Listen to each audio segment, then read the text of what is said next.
A British team believes it just solved a mystery that has endured since ancient Egyptian times. What killed King Tut? Researchers are taking a fresh look at forensic evidence left behind more than 3,000 years ago. Elizabeth Palmer is in London. Liz, good morning.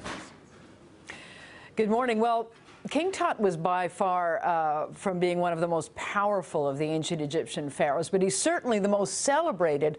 And now, 3 millennia after he died, people are still fascinated by the circumstances surrounding his death. You can tell from Tutankhamun's death mask that he was young, very young. In fact, he was only 19 when he died. After the Egyptologist Howard Carter discovered his tomb and its fabulous contents back in 1922, Tutankhamun's mummy has been taken out of its wrappings and examined, inspected, x-rayed, and even scraped for DNA.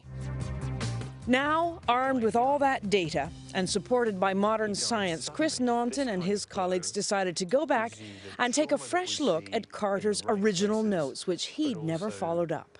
He was absolutely meticulous in observing tiny details, but as I say, just the quantity of the material defeated him. For example, Carter says, near the flesh of the king, the wrappings were nothing more than charred powder.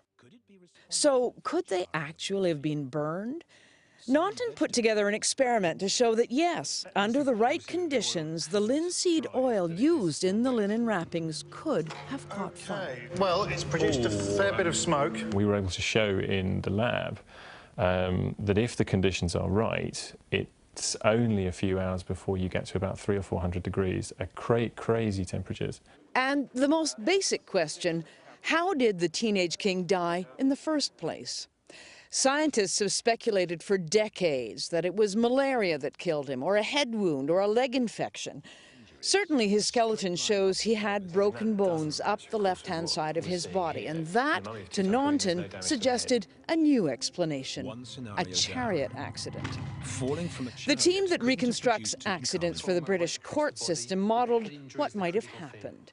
Did he topple out as he was driving, or get run over? And they concluded that actually he was hit while kneeling, for some reason, in the way of the chariot. I think, strangely enough, that he seems to have had a fairly undignified end. If indeed he did suffer this accident. And that if, of course, is going to trigger yet another wave of speculation and investigation. Tutankhamun's mysteries are enjoying a much longer life than the poor old king himself did. Charlie, Nora? Incredible forensics. Elizabeth, thank you.